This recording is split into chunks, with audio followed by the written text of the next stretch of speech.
kali ini Ega mau sharing cara menanam Calathea multicolor yang baru Ega beli kemarin di online dan udah kita unboxing. Nah, media tanam yang Ega gunakan ini adalah tanah 2 bagian. Ega menggunakan tanah merek Pak Tani yang bisa dibeli di toko pertanian. Terus pupuk kandang 2 bagian, bisa juga diganti dengan pupuk kompos. Lalu sekam 1 bagian. Sekamnya boleh dicampur sekam mentah dengan sekam bakar atau sekam mentah aja atau sekam bakar aja. Ya. Nah, media tanam ini itu adalah rekomendasi dari beberapa situs pertanian yang Ega baca. Terus media tanamnya kita campurin sampai merata, semuanya tercampur. Oke, Calathea ini dia menyukai tanah yang lembab, ya. Jadi dia nggak suka kering. Nah, jadi komposisi tanahnya juga diusahakan yang bisa menyimpan air. Pupuk kandang itu bersifat gembur, ya. Kalau tanah dia sifatnya sedikit padat. Ya, tapi kalau udah dicampur sama pupuk kandang itu dia bisa lebih gembur. Juga ditambah dengan sedikit sekam, nah dia akan lebih sedikit bisa lebih gembur dan poros. Ya, kita aduk media tanamnya. Oh ya, teman-teman juga bisa mengganti tanah itu dengan kokopit, ya.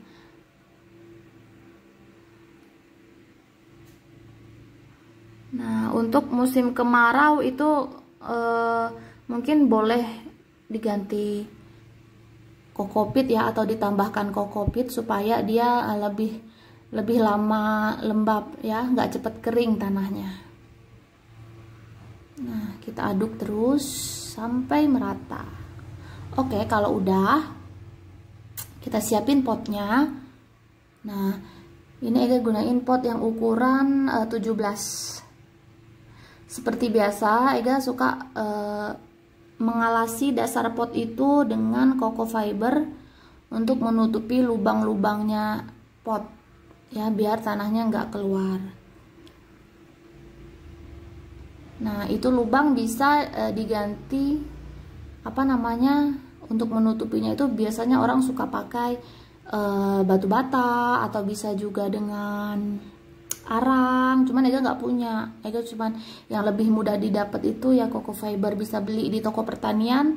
Itu 1 bungkus 1 pack itu harganya 5.000 biasanya, ya. Nah, terus kita isi tanahnya itu 50% sampai setengah dari pot itu. Lalu kita letakkan tanamannya, Calatheanya. Nah, masih seger ya, udah seger ya teman-teman.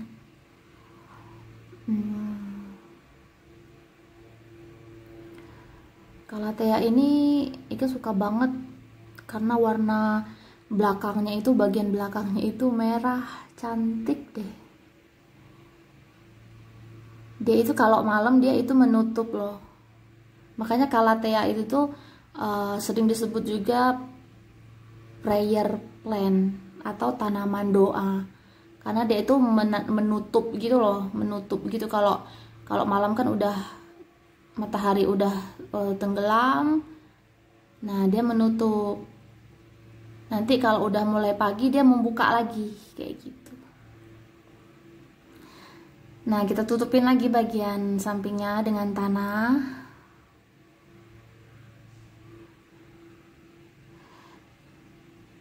Sampai tertutup semua.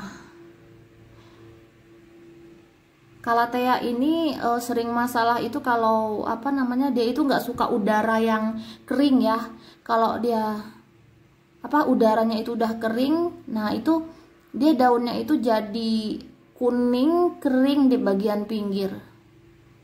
Nah, itu kalau udah kayak gitu sebaiknya dipotong aja. katanya, supaya dia nggak apa namanya merembet. Dan kita pastikan itu tanahnya nggak kering ya. Berbeda dengan aglonema yang baru boleh kita siram kalau tanahnya itu memang udah bener-bener kering. Nah itu baru kita siram. Kalau calathea jangan disamakan perlakuannya dengan aglonema. Dia butuh tanah yang lembab, tapi jangan becek ya. Nah kita itu harus pinter-pinter ngaturnya, gimana caranya tanah itu tetap lembab tapi dia enggak becek. Nah sesekali itu untuk menjaga kelembapan kelembapan ya, misalkan sekarang itu kan lagi musim kemarau. Nah jadi udara di sekitar itu jadi kering ya, cenderung kering. Nah untuk menjaga itu kita bisa menguapi atau kita semprot-semprot daunnya, atau menyemprot sekeliling sekitar tanaman itu, supaya daerah suhu di situ udaranya kelembapannya meningkat ya, supaya tidak terlalu kering gitu loh. Nah sebenarnya calathea itu sangat cepet loh pertumbuhannya, cepet banget tumbuh tunas baru, tumbuh daun baru, asal itu tanahnya terjaga. Terus pemberian pupuk, untuk pupuk pertama kali kita tunggu setelah 2 minggu setelah kita tanam. Ini juga kan tanahnya tadi kita sudah kasih pupuk kandang. Nah pupuk kandang itu sebetulnya cukup untuk sampai dia 1 bulanan, cukup untuk mencukupi lah unsur haranya untuk tanaman ini sampai 1 bulan. Nah tapi kalau kita mau kasih pupuk lagi, bisa dengan NPK, itu pupuk pertama kalinya setelah 2 minggu setelah kita tanam. Bisa menggunakan pupuk NPK seimbang yang 16-16-16. Terus juga itu biasanya setelah 2 minggu itu kita pemberiannya adalah 2 minggu sekali biasanya pupuk NPK.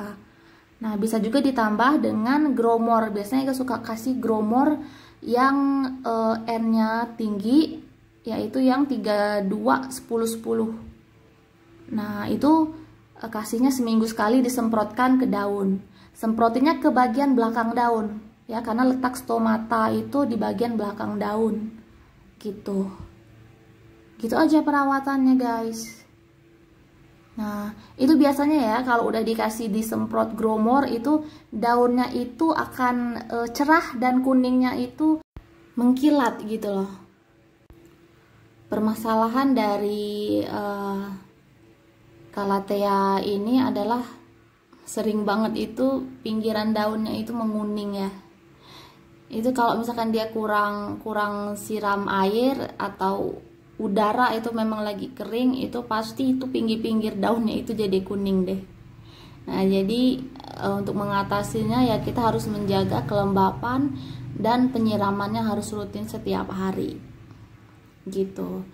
Terus kalau dia udah terpenuhi itu daunnya tuh cepet banget tumbuh, tunas barunya juga cepet banget tumbuh, cepet banget itu biasanya dia akan muncul tunas baru itu di pinggir-pinggirnya itu loh. Nah ini cantik ya, perpaduan warnanya itu cantik, belakangnya itu merah. Teman-teman di sini siapa yang sama juga suka calathea? Ya sebenarnya pas awal-awal itu nggak terlalu suka ya, tapi pas order gitu, terus pas pertama kali nanam, terus dia cepet banget tumbuh daun barunya, langsung deh jatuh cinta. Karena dia ini, Ega tuh suka tanaman itu yang pertumbuhannya itu cepet, yang cepet tumbuh daun baru, tumbuh lagi daun baru. Kalau yang lama kayak sekulen, kayak kaktus itu Ega pengen beli gitu kan, tapi takut boring karena dia agak lama ya pertumbuhannya. Jadi tuh cuman ya diapain ya kaktus itu. Cuman kayak ya diletakin doang, disiram juga, siramnya seminggu sekali, nggak perlu dipupuk. Iya kan, jadi diapain? Dielus juga nggak bisa, apalagi kaktus gimana ngelusnya dong. Ya kan? Cuman bisa dipandangin doang. Ya udah deh teman-teman, segitu dulu ya sharing hari ini. Besok-besok Ega bikin apa? Cara nanam yang lain lagi. Soalnya masih banyak tanaman yang belum ditanam, yang belum divideoin. Oke, dah.